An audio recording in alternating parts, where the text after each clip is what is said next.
Good evening. I'm Socrates Garrett, and we're broadcasting live from right here in Jackson, Mississippi, the heart of the Deep South, right here in the African-American-owned broadcasting studio. We believe digital.com, our own platform. And so it's critically important that in the African-American community, we control the narrative.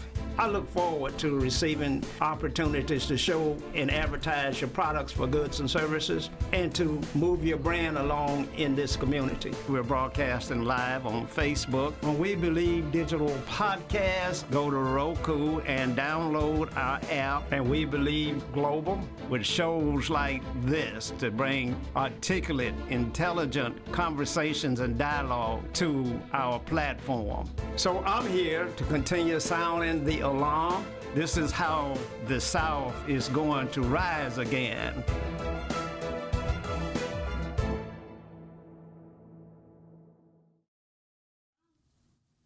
Welcome to Socrates Garrett Live. We're broadcasting live from right here in Jackson, Mississippi, in the heart of the deep, deep South. Mississippi, the garden spot.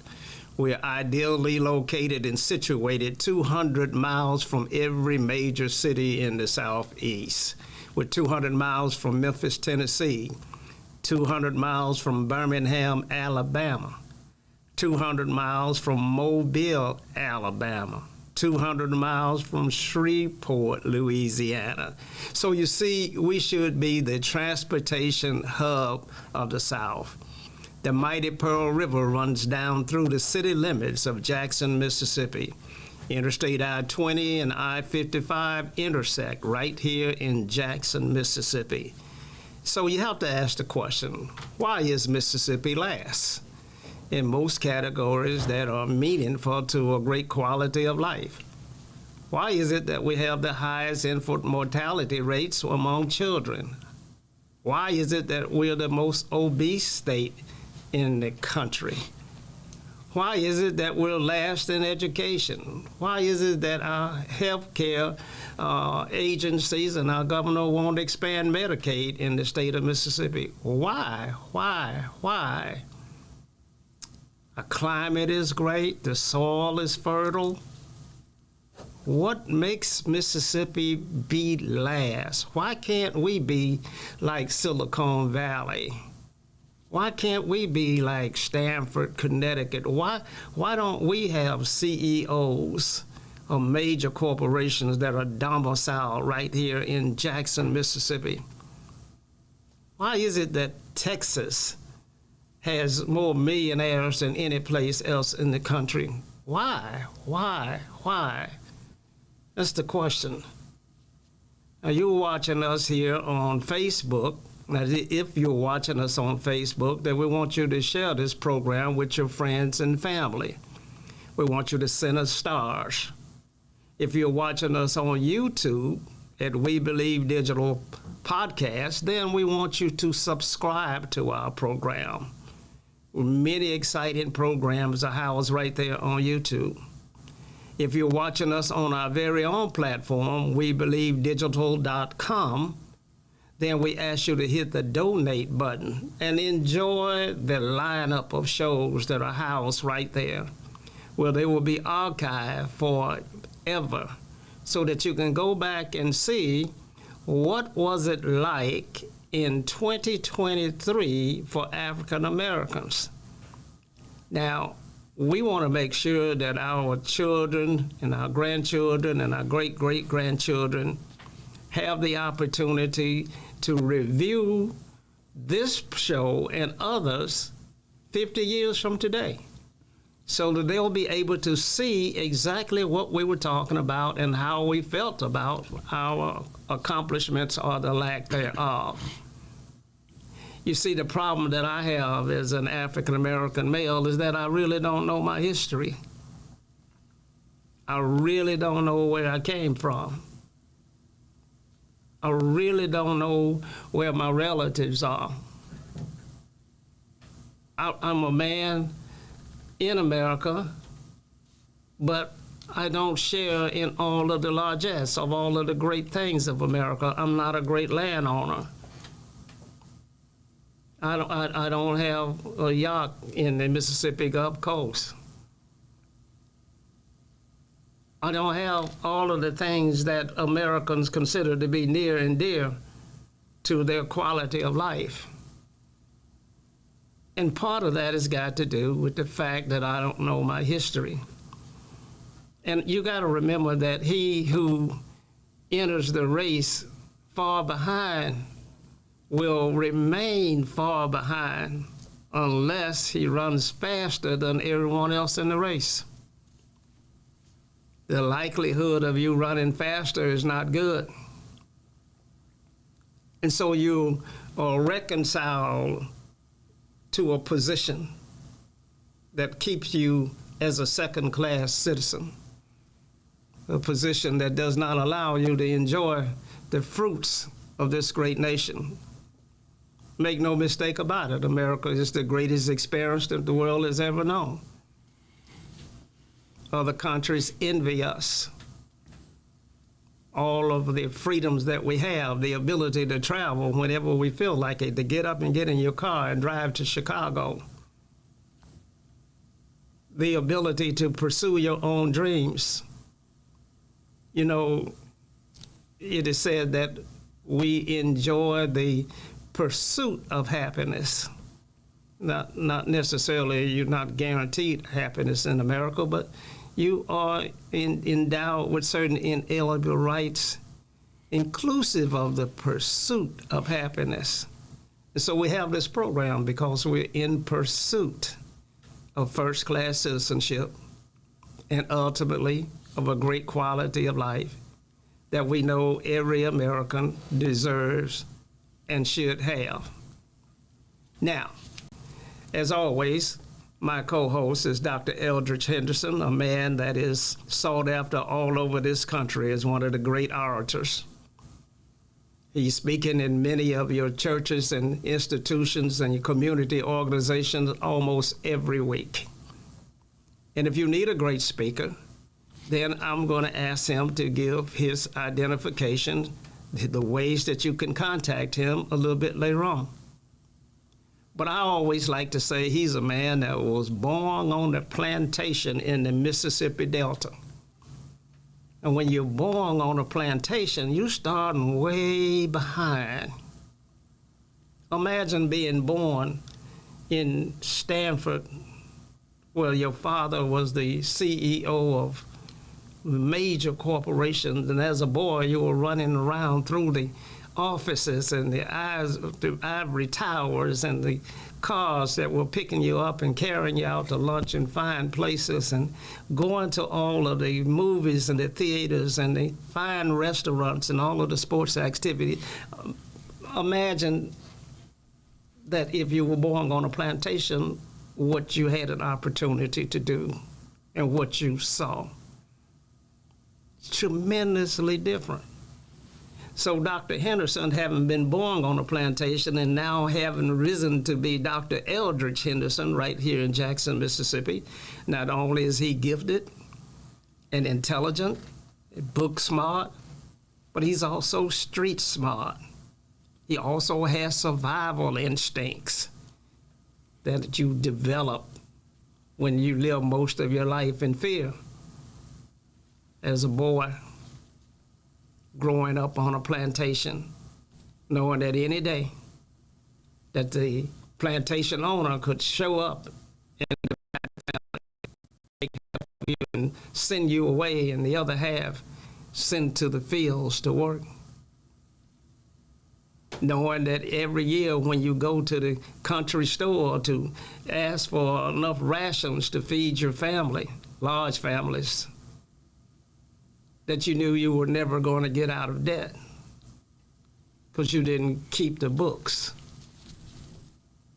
And so you were relegated to a position of inferiority and you were to remain there for the rest of your life.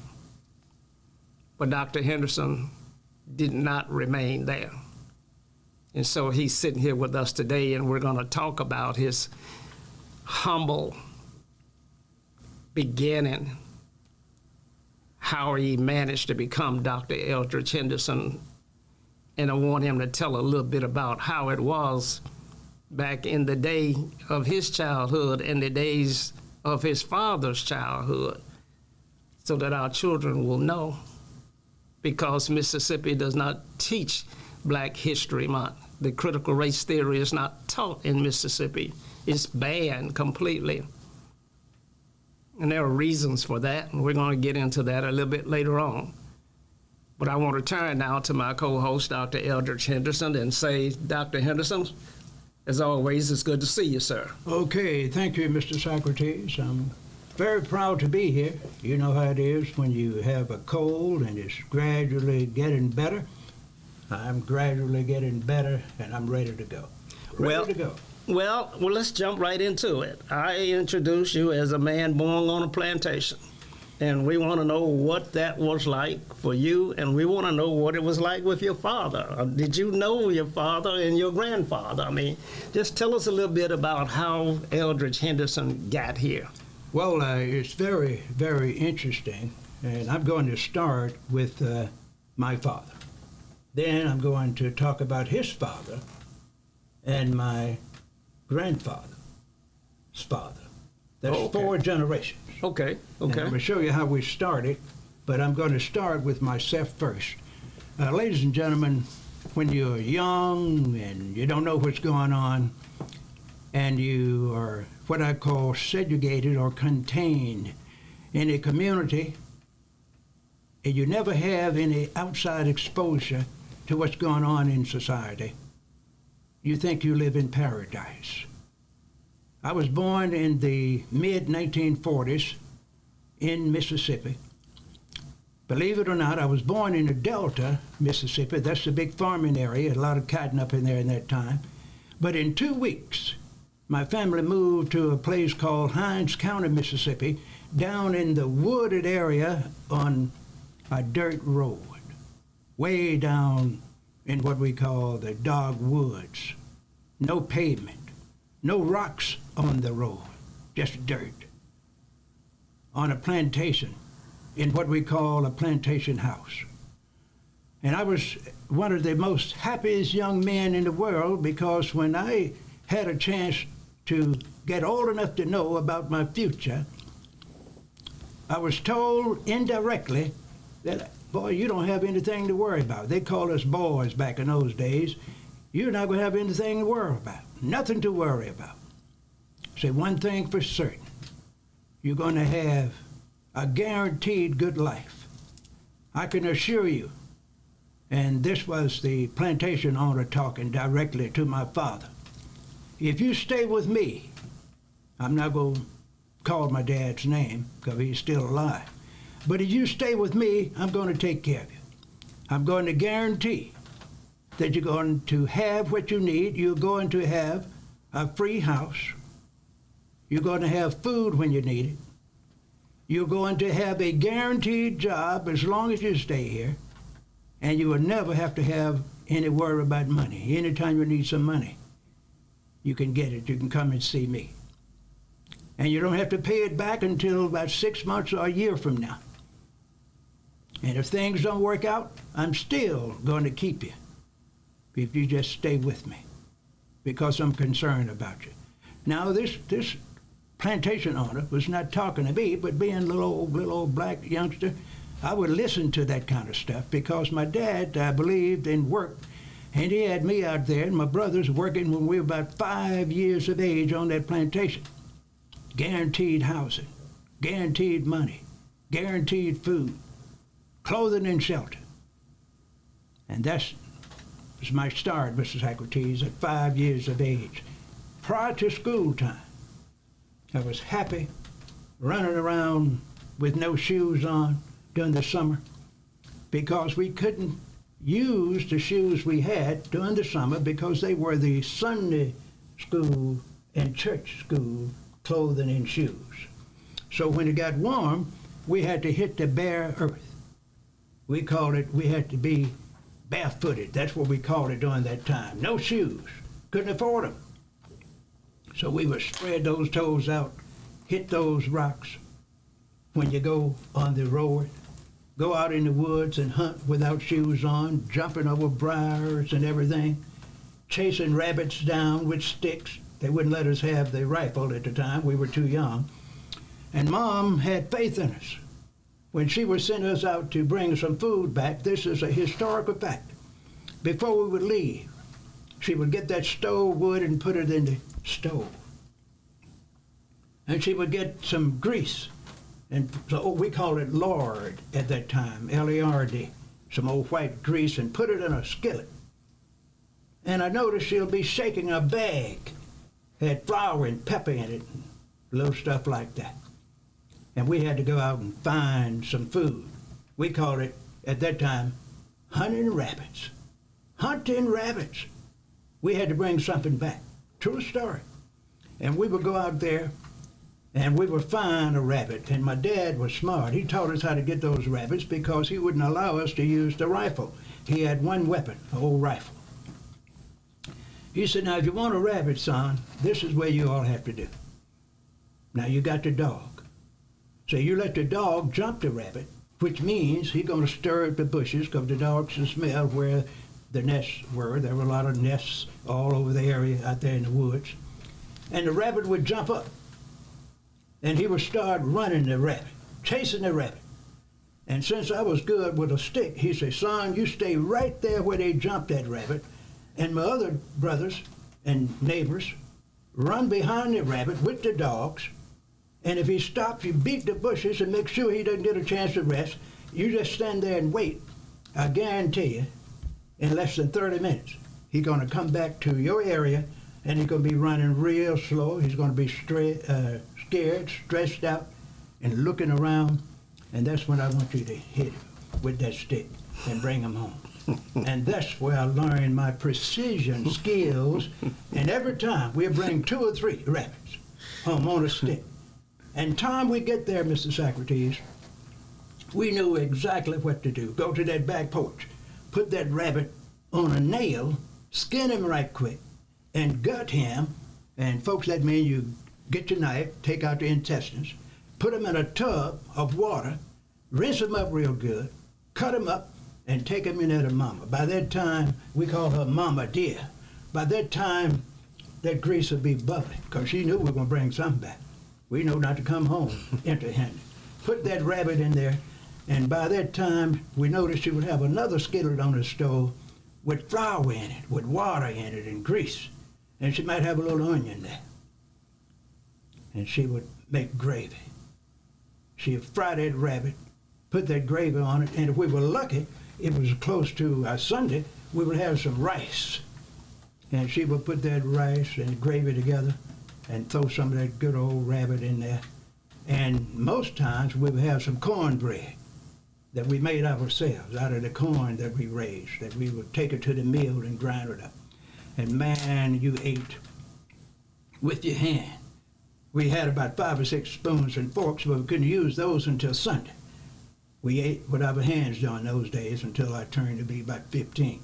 Now, on Sundays now, we were real good eaters. We had forks and spoons, had 5 or 6 of them. But you only use one at a time. I think we had one good knife and 2 or 3 old case knives. Some of you all, ladies and gentlemen, know the difference between a real knife and a case knife. So you cut that meat up and eat it.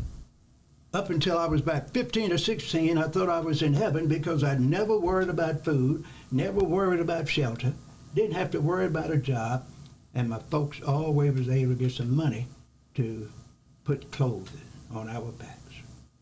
Well, Dr. Henderson, that's remarkable that you learned how to survive. They taught you skills of survival.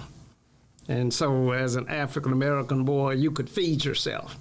You could go out in the woods and chase a rabbit down and bring him home and feed the family. What about African-American boys of today? The African-American boys today are usually in a position where they are born and turned loose. They are not taught any survival skills. They only know what they see on television and YouTube. Usually when you look at black people on television or YouTube, They're either singing, dancing, or playing basketball or football, acting a fool in some of these live situations like the Atlanta Wives and so forth, fighting and killing and stealing, and that's all about 90% of the black males and females know, because they don't use the social media for academic enhancement, usually for entertainment. So they learn how to be hustlers and tussles and jivers, and they learn how to make the ends meet by doing things that are semi-illegal, and that's why so many of them get in trouble, and that's why so many of them drop out of school, because they see this kind of propaganda on social media, and they think you got to have money to make it versus an education. Well, when you were a boy, what did you know about drugs? I didn't know anything about drugs. Now, I did hear that there were certain people in the community that were making whiskey and selling whiskey. And when I got to be about 16, I found out what was real about that. I got an opportunity at 16 to work in what I call a local honky-tonk. My uncle made whiskey. He made what we call homebrew and whiskey in the woods, made the homebrew in the kitchen. And he would make his own alcohol, use the same bucket, the same sheet that he was used to filter the stuff in, and sell it to his friends and neighbors on Friday, Saturday, and Sunday night. And he was an independent businessman. He probably was a wealthy man. Well, he wasn't wealthy, but he was sure middle class, because he didn't have to worry about the police raids. Because every time the police had a problem with him, and the neighbors got jealous and called the police, he would get a call from the police, or the police would send a deputy over and say, "We're going to raid you Saturday night." Advance notice. And he would know to have a few gallons of whiskey under the table or under the bed or somewhere. They'd take that, give him a little old notice. He didn't have to worry about going to jail. They would keep the whiskey. I don't know what they would do with it, but they never had a trial. They just fined him a little bit, and he did that until he died. Now we're up against the station break. We're going to come back and continue our conversation about, Mississippi history, the lives of African American then versus now. And we're going to talk about that. We want this program to be educational and informative, and we want our young people to know, and our young parents out there to know, how you raise boys and what is it that boys really need. But we're up against the station break, so stay tuned, and we'll be right back. Looking for the hottest content in the city of Jackson and surrounding areas? Check out WeBelieveDigital.com. Also follow us on Facebook, Instagram, TikTok, and YouTube. We Believe Digital Podcast is here for all your podcasting needs. Have you had your Earth Blend coffee today? At Earth Blend Coffee, we take pride in offering you the very best of beans across the world, blended and roasted to perfection, giving you superior quality and satisfying and flavorful taste. Experience the world in one cup with Earth Blend Coffee. To order, visit earthblendcoffee.co now. Welcome back to Socrates Garrett Live. We're broadcasting live from right here in Jackson, Mississippi, in the heart of the Deep South. Mississippi, a rural state, an agricultural state, a state that was booming with cotton. We had more African Americans in Mississippi than any place else in the world. There were more blacks in Mississippi than there were Europeans at one time. And of course, Mississippi was the home of the mighty Choctaw Nation. Choctaw Nation was headquartered right here in Mississippi, up in Philadelphia, Mississippi, the hometown of Medgar Evers and Charles Evers. Medgar Evers was the field secretary that was gunned down in Mississippi by white racists. And so Mississippi has a horrid history, but it's a history that we must tell, and we must remember, because it's critically important. Once we get established who we are, where we come from, then we can talk about where we are going. Now, if you're watching us on Facebook, we want you to go ahead, send us some stars, and share this program with your friends and family. You can call us at 1-800-492-5186 and join in on this conversation. If you're watching us on YouTube, we want you to subscribe to this program. You know, our subscribers are growing every day. And we sit right there on the lineup with YouTube, just like Showtime and Netflix and all of the rest of those wonderful streaming services. If you're watching us on WeBelieveDigital.com, our very own platform, then we want you to hit the donate button. We want you to scroll down on that website, on that platform, and you'll see 8 to 10 categories: inspiration, sports, entertainment, things like that. You choose what you want to look at and the programs that you want to see. Also, if you stroll down, you'll see that we have the internet radio, We Believe Radio. You click on We Believe Radio and you hear some of the best music 24 hours a day. And so we are, in fact, a media company. We have the Mississippi Link newspaper that's housed right here in this facility with us. They've been operating over 29 years. Jackie Hampton, the publisher of the Mississippi Link newspaper, she likes for me to let everybody know that she's also the owner and publisher. She and Minnie Garrett, the paper is female-owned and operated, and those credentials are important because we believe in supporting and know the roles that we all play in making one another successful. So the Mississippi Link is housed right here. And so we have the broadcast studio that you see right here. We have our engineers in here working every day. Ariel Galloway is doing an outstanding job producing shows, not only for the We Believe Digital, but other media outlets throughout the state of Mississippi.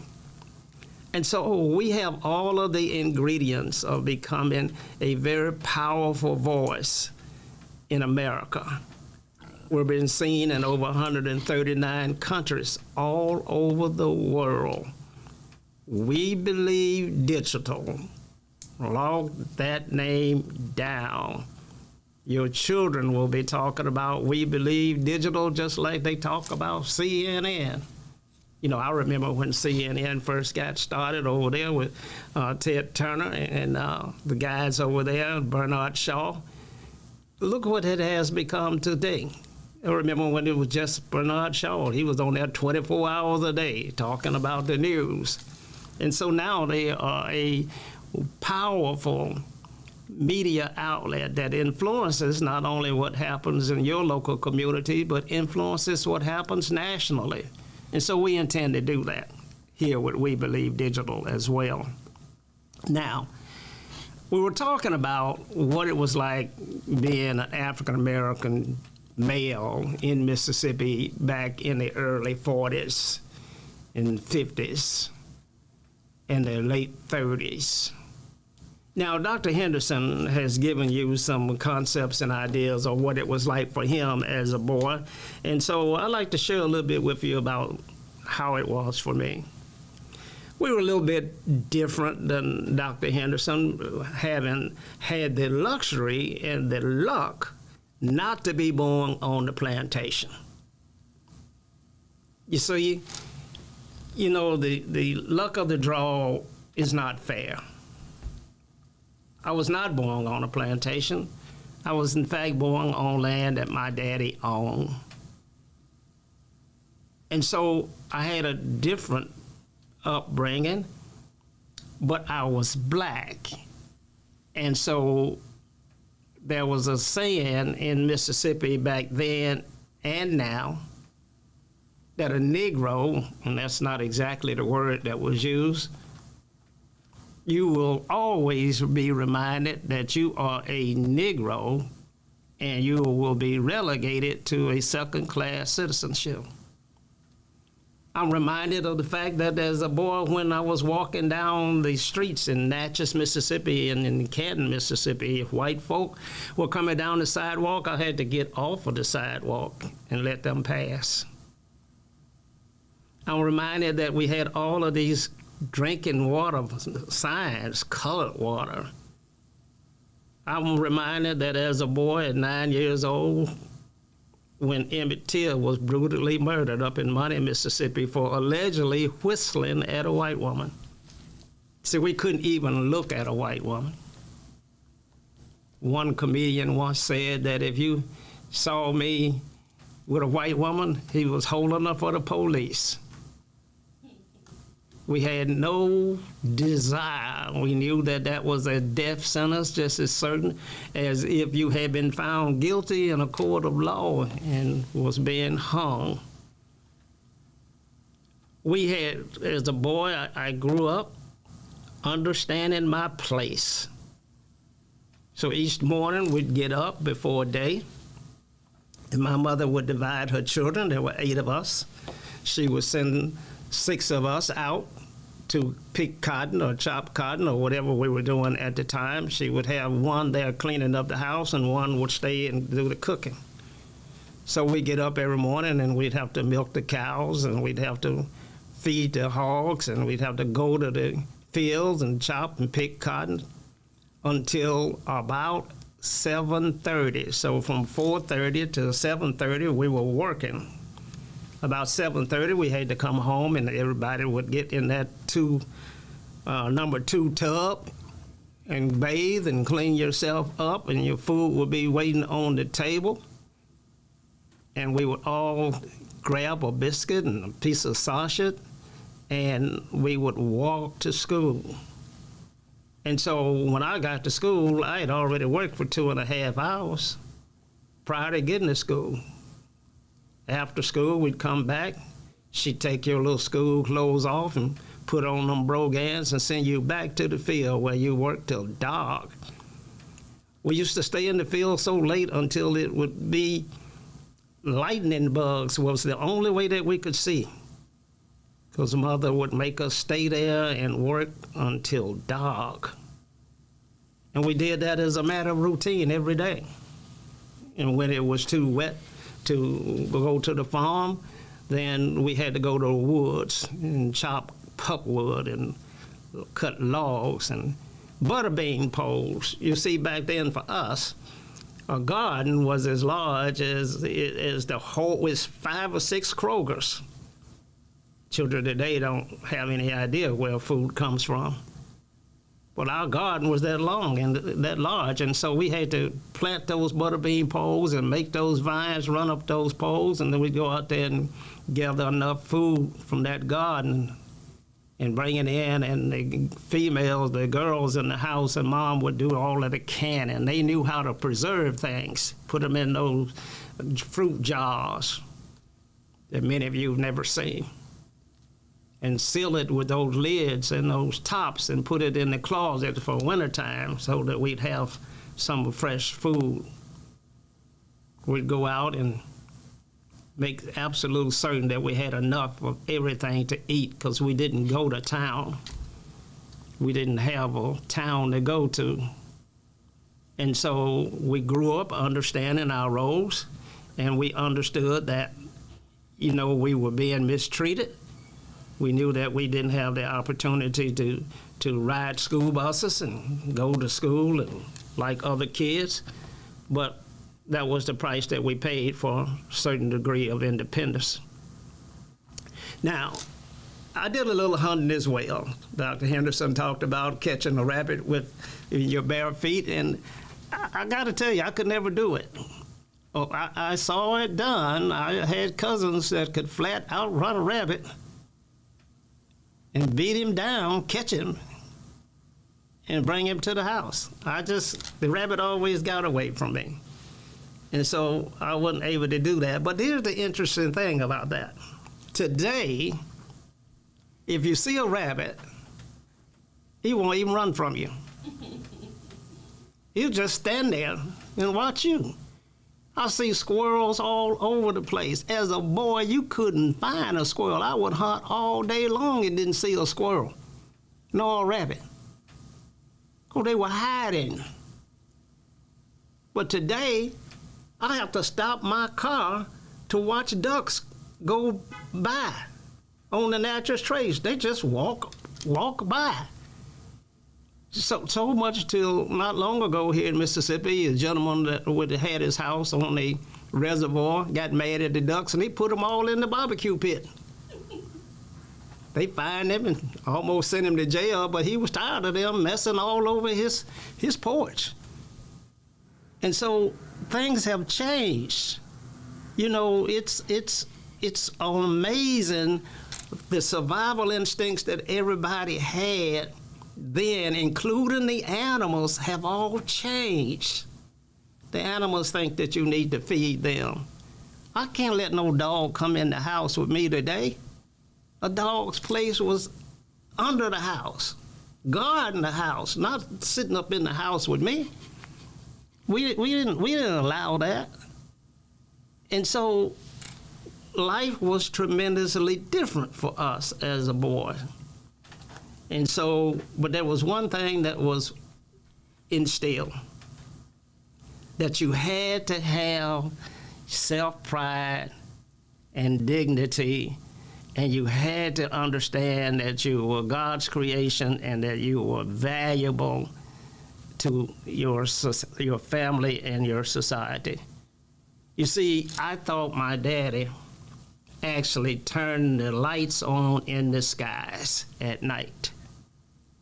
As a little boy, I felt like he turned those lights on because he was everything to me.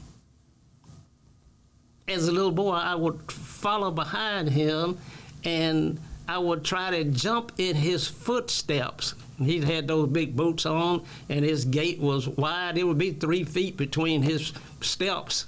And as a little boy, I couldn't quite jump that far. But I tried to walk in his footsteps. And then as I got older, when I thought that those gaits and the ability to walk in his footsteps would be easier for me, the older I got, the further apart they got. I realized that I was not the man that he was. I realized that I would never own the land that he owned.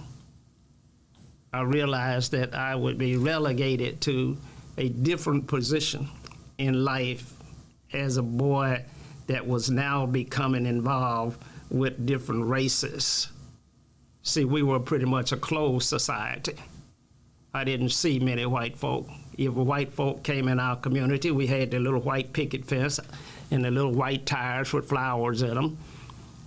If a white person came in that community, you would hear the horns going off, letting everybody know that a white person was coming in the community, because we knew there could be trouble. There could be a lot of trouble. White folk would come in our communities and take your cattle. My daddy had a sawmill, ordered it out of the Sears and Roebuck catalog. The white folks took the sawmill. And so we knew that we had to have signals to show when they were coming into the community. And Daddy would go to the door and everybody else, the child, would be hanging on to the mother's coattail, standing around in a circle, trying to see what was about to go down. And so, you know, as a boy, I had a lot of fun. We played ball. We balled up a tin can, like a Vienna can. That was the ball that we had. We rolled that can up and make it to be a ball, and we play out with it. That means that when you play out, you got hit with the can. And you really got hit with it. So it says you should have run faster.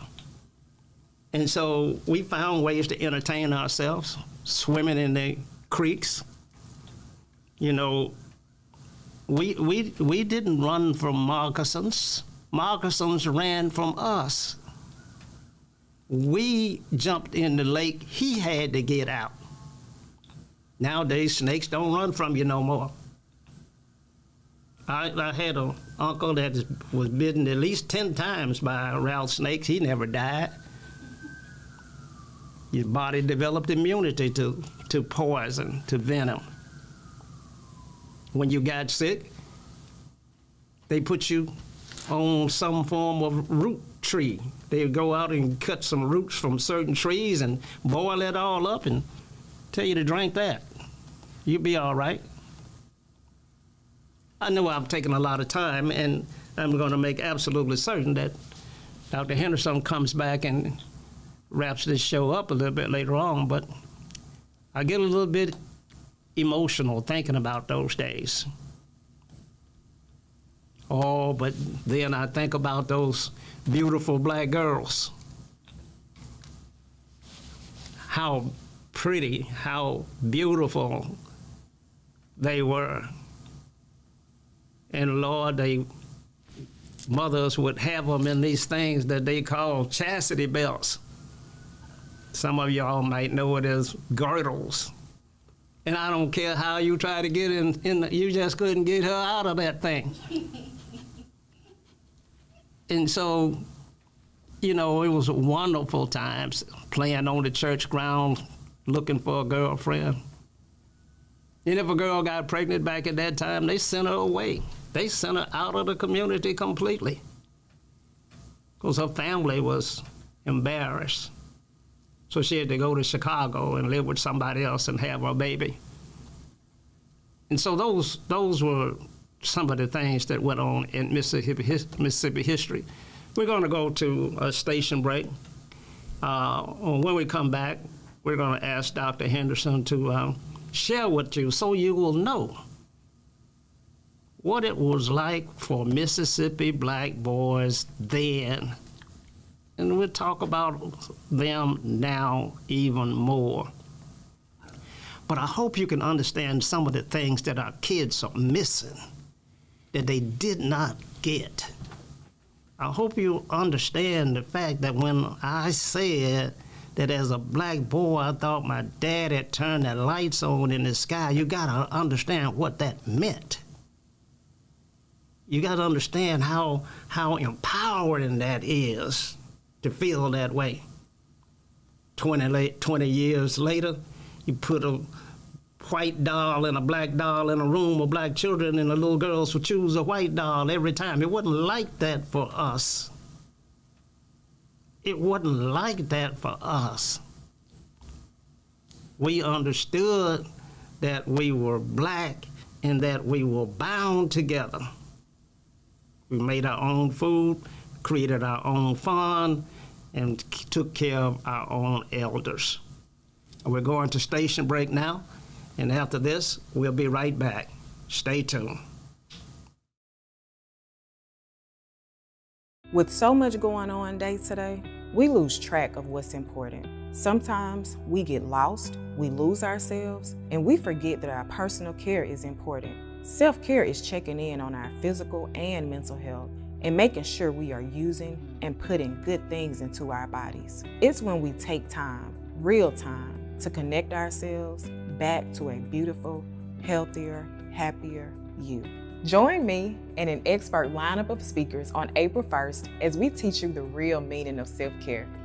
This will be an empowering and enlightening time to help you get and stay in tune with yourself. Invite a friend, invest in yourself, and let's all learn the true meaning of self-care. You need it, you deserve it. I can't wait to see you transform from the inside out.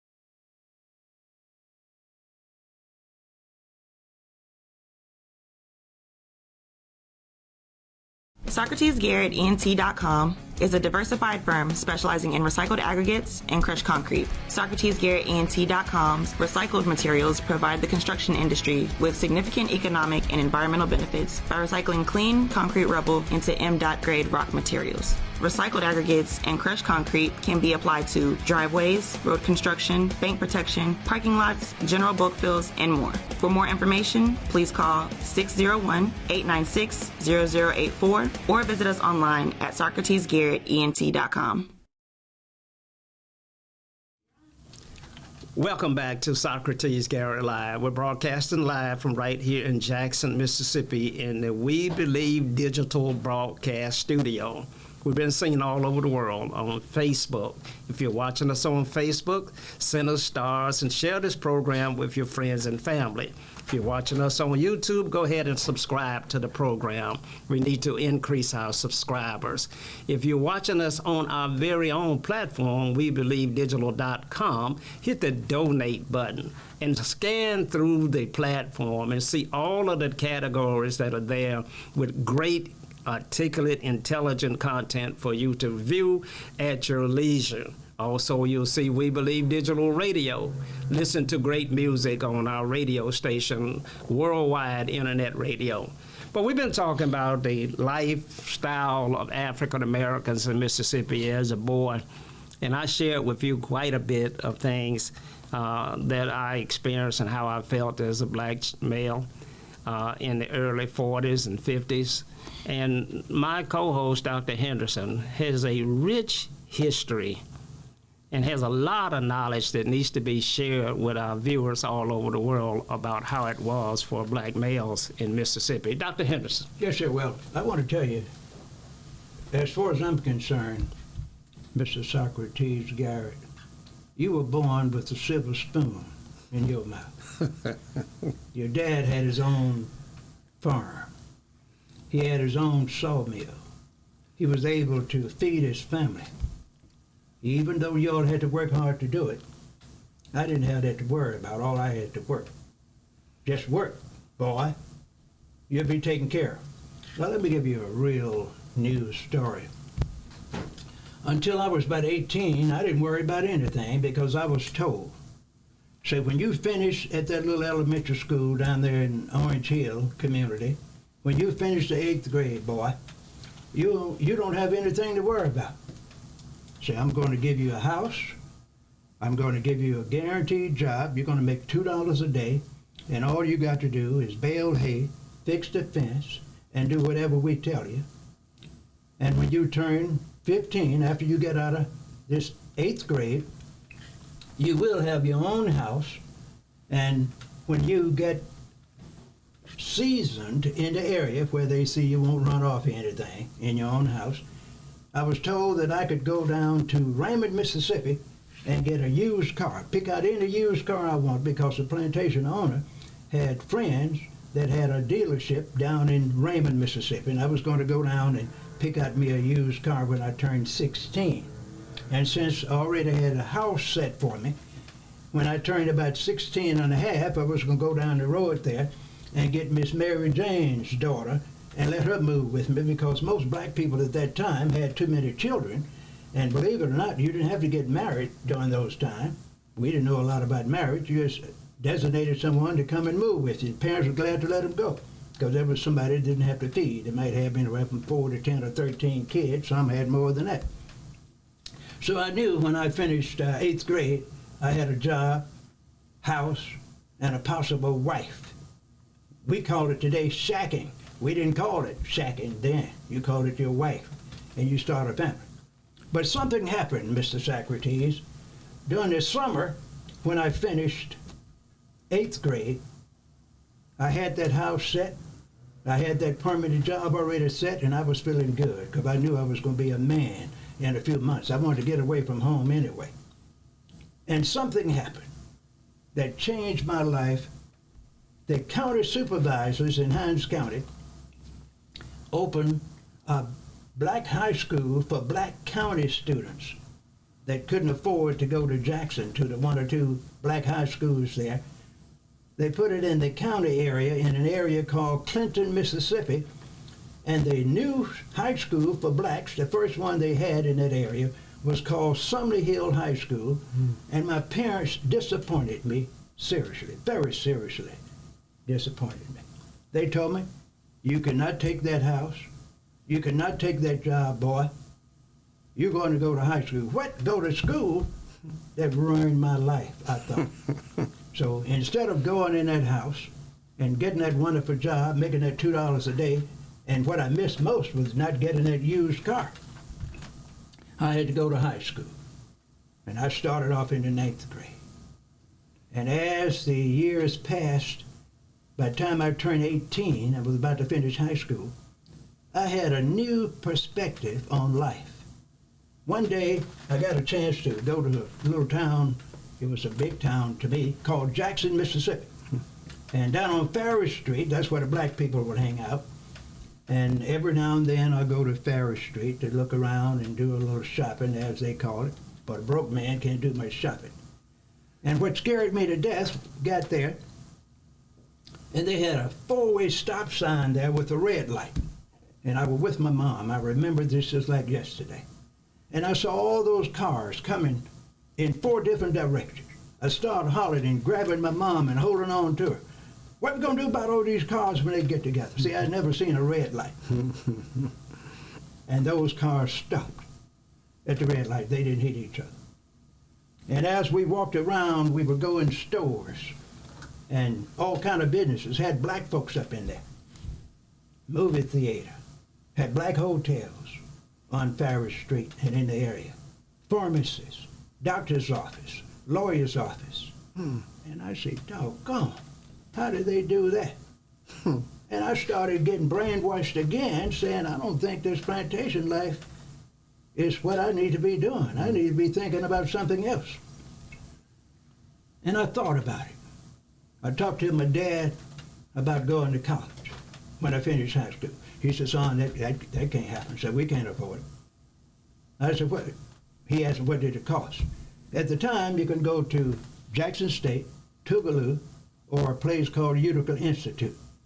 To get in Utica Institute for a whole semester, I needed $62. To go to Jackson State at that time, I needed about $150. And to go to Tougaloo, I had to have about $300. And I ended up with no money. I had a choice to get a job, join the military, and get out of the house. At that time, at 18, with a high school diploma, you had to go to college, get you a job, or join the military.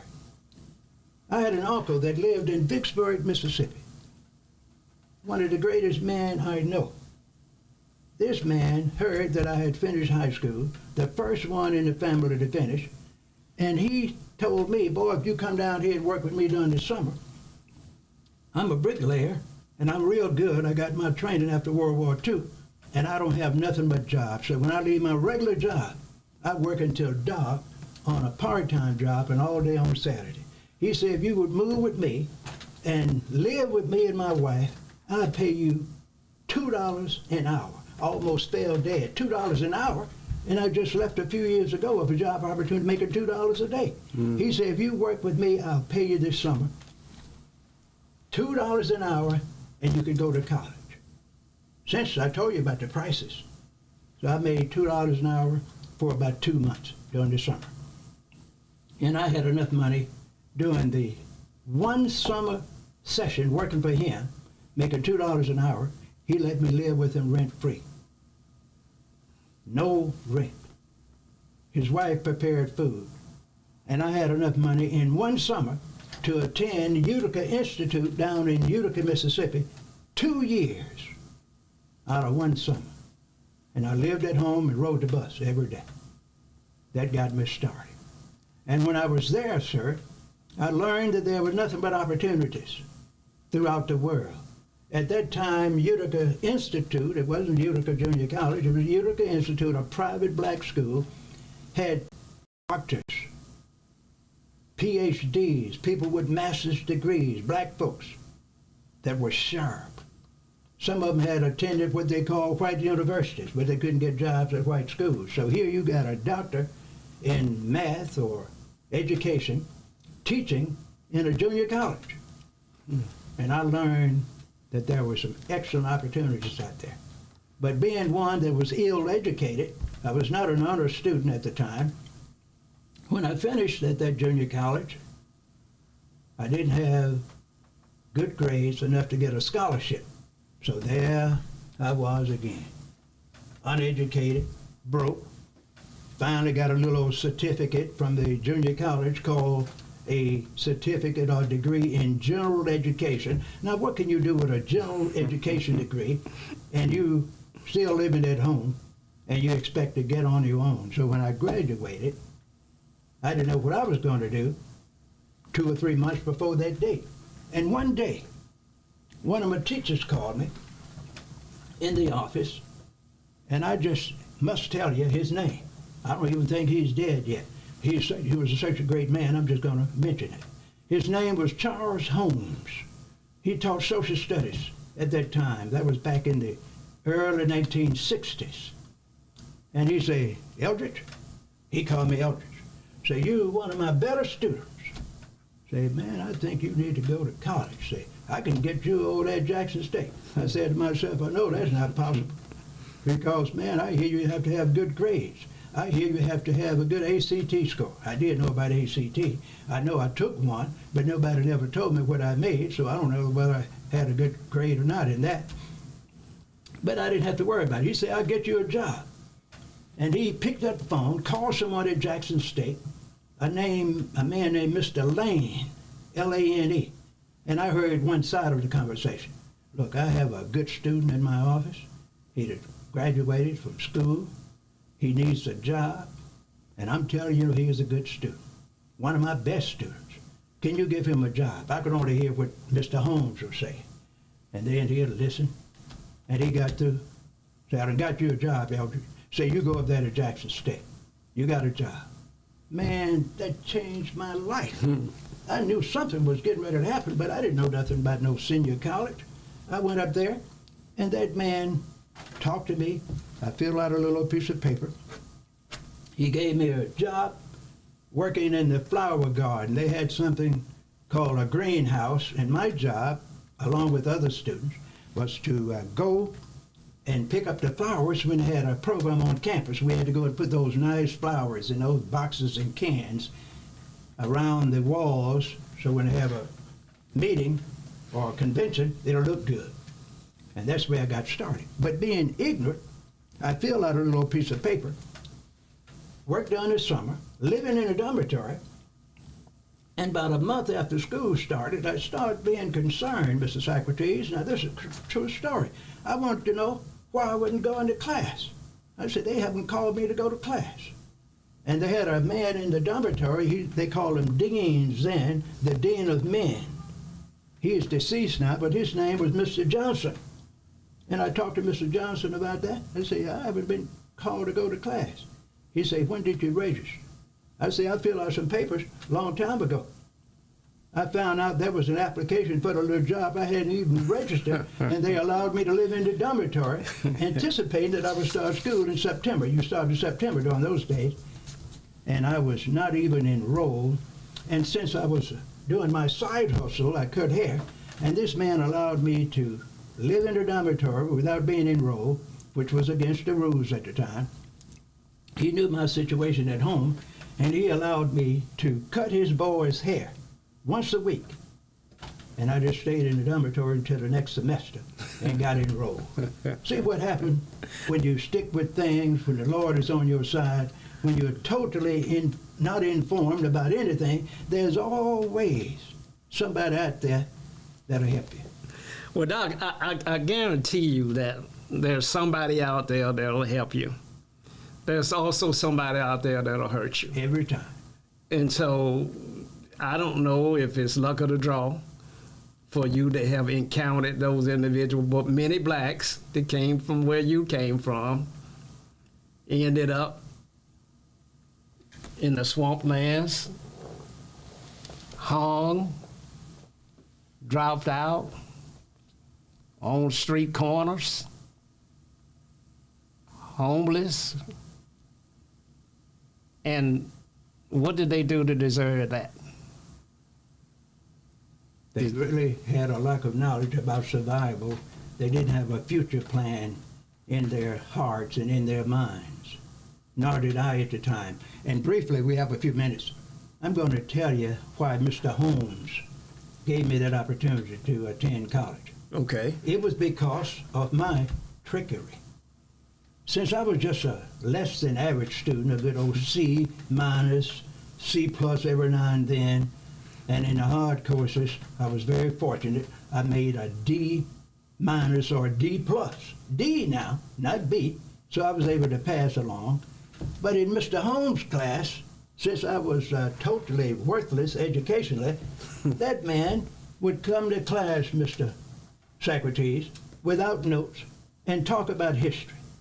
And I said, dog, that can't be true. This man had no notes, wasn't looking in the book, talking about history and say, and I've been telling this story for years. If you look on page 255, Abraham Lincoln said this, George Washington did this, the Constitution was passed at a certain time.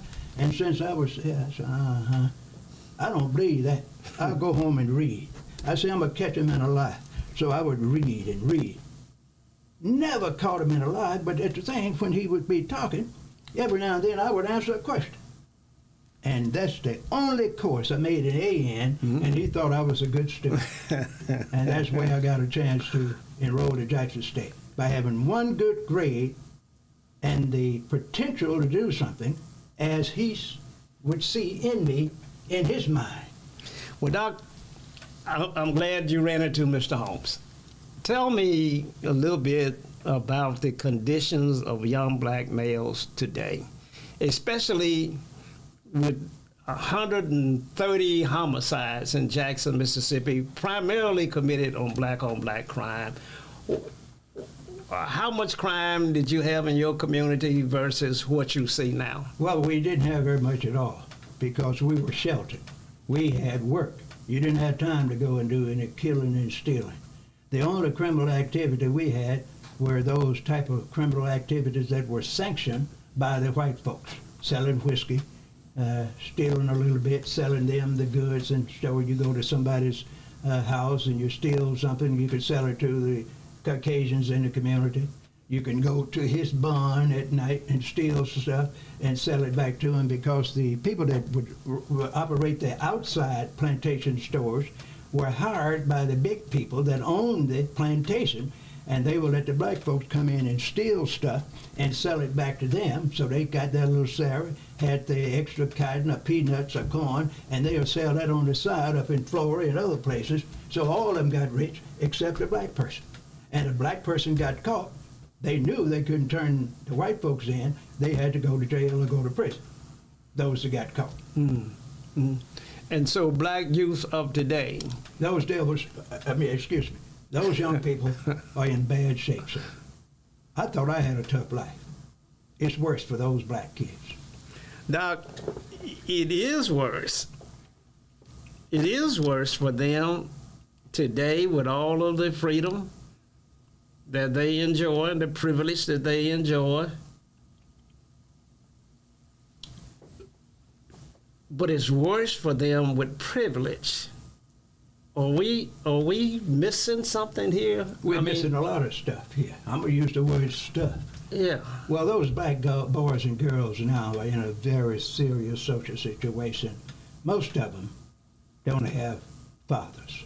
72% of them never seen their father on a regular basis.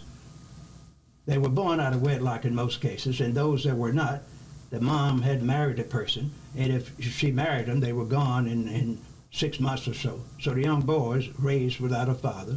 They don't have a grandfather around. I had a father, a grandfather, and a distant great-grandfather in the community, and all of them interacted together. I had grandparents on both sides. You see, people that I respected, that worked me hard, took me to church and so forth. These kids now don't even go to church. The parents won't allow them to go. They don't even demand. And now even the parents are not going to church a lot. They go to the YouTube and the Facebook church now. They just don't have any standards. And they do anything they want to do. And the kids, most of them don't finish high school. I'm talking about that 72%. that's born out of wedlock or just born and no father's in the house. Now, that's bad to say. I don't even like to talk about it. It's true, but people get sensitive and they feel bad and they call me and criticize me for saying it, but it's true. So those guys are bound to get hooked up in the criminal justice system, and the poor girls are bound to be mothers before they're 18 in most cases. Well, we've been talking a lot about how it was in Mississippi as black boys, and this was the same in Alabama and Louisiana and the rest all across the country. I don't know much about how it was up north because we never went up north. And so my daddy was born in Farm Haven, Mississippi, and lived to be 78 years old and died 20 feet from where he was born. And so, you know, we don't know much about how things were in other places, but we're going to talk about black youth today and what they're missing.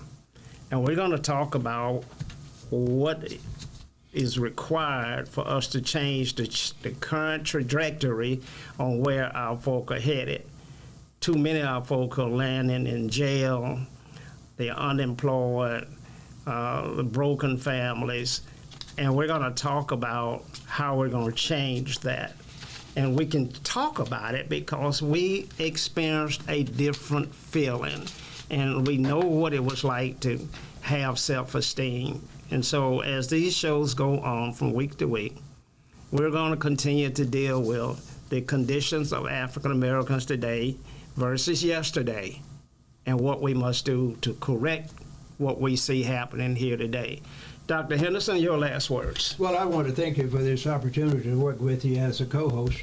And ladies and gentlemen, if you all want to hear the real news, now I can't give you the real news on this show because some of it is so bad, tears will come to your eyes. But if you want to hear a real talk about these actions and activities, you can contact us at 601-201-1957, or you can email us at clu369@gmail.com, and we'll come and speak with you at your church, your school, or your community organization, or we will send someone.